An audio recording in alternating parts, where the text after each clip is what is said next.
आप आए हैं इसीलिए बस मैं बहुत देर से वेट कर रहा हूँ।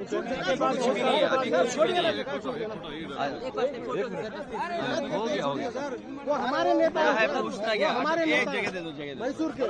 आप जगह दो, हमें बड़े सालों के बाद मिलते हैं।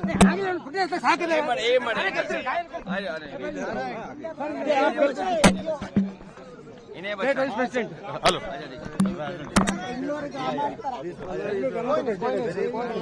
क्या नाम है? अच्छा देवी नारायण, ठीक है सर बड़े दिनों के बाद आप आए हैं बेंगलोर, बड़े सालों के बाद आए हैं, दिनों के बाद क्या लग रहा है सर? आपका पुराना घर है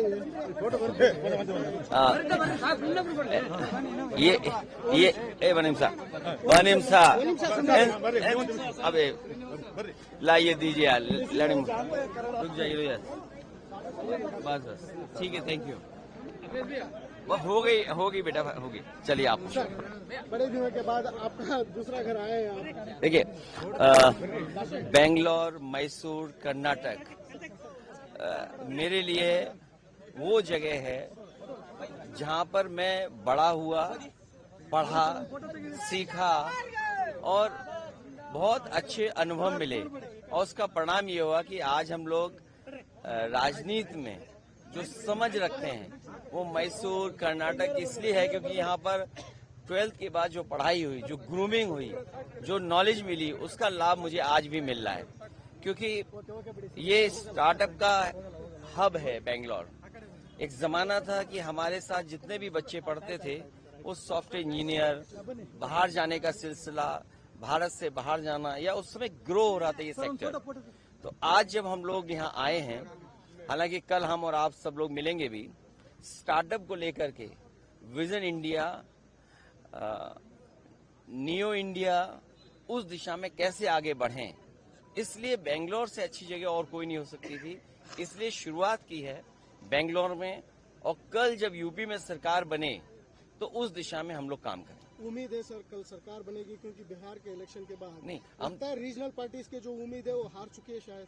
नहीं देखिए, आरजेडी आपके दोस्त पार्टी है, संगीत साथ में कांग्रेस है, आप सारे अलायंस है।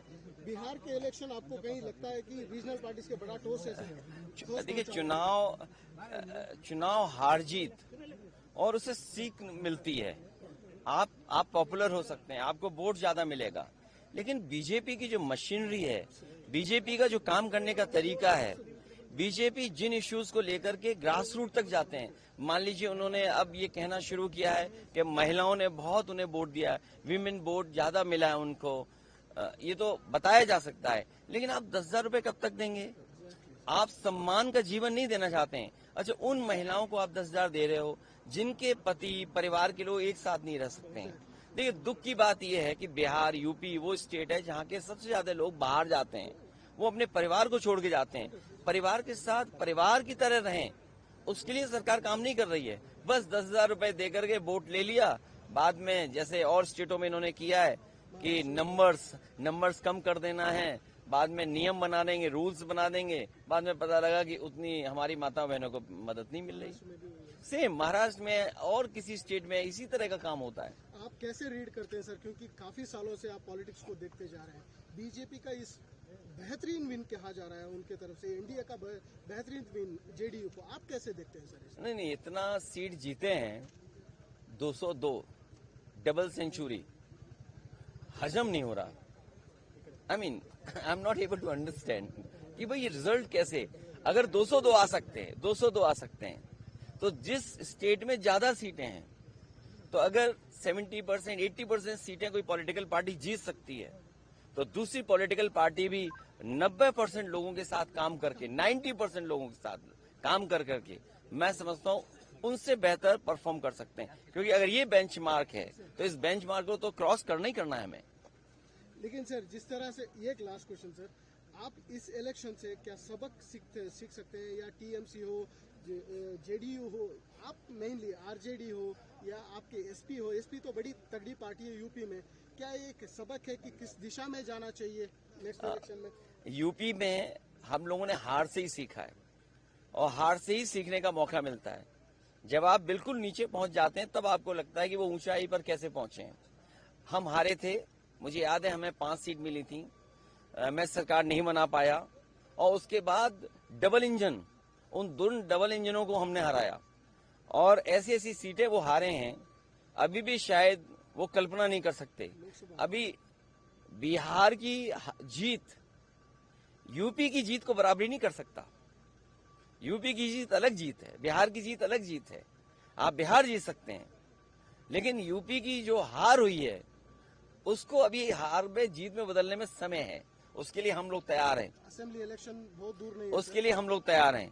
आज जब हम और आप मिल रहे हैं, हो सकता है कि अगर 11 जनवरी 2027, अगर 11 जनवरी 2027 को डिक्लेयर होता है इलेक्शन, तो आज हमारे पास 423, 424 दिन है, और यूपी में 403 असेंबली हैं, तो हमारे पास 20 ही दिन तो स्पेयर में है। तो 20 ही दिन स्पेयर में, बाकी तो हमें काम ही करना है। सर, बेंगलुरु एक बड़ा उम्मीद लेके आए हैं, कैंपेन आपने शुरू किए हैं, क्या सोच रहे हैं सर? देखिए, ये मैंने जैसे शुरू में कहा आपसे कि ये एयरपोर्ट, ये जगह वो है जहां से मैं ऑटो से जाकर के और मैसूर के लिए बस पकड़ता था।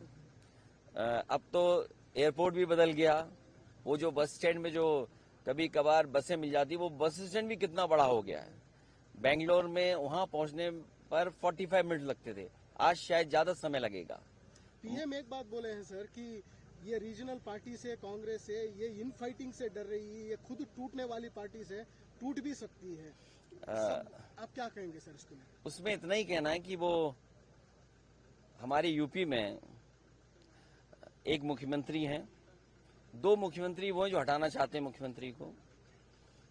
दिल्ली में 1 में 2 में लड़ाई है, 2 1 बनना चाहते हैं। इसीलिए आपने देखा होगा बहुत सारे ऐसे सवाल खड़े होते हैं जिनका जवाब सरकार को ही देना है, और वो विपक्ष से पूछते हैं। घुसपैठिए आ गए, 11 साल से सरकार किसकी है?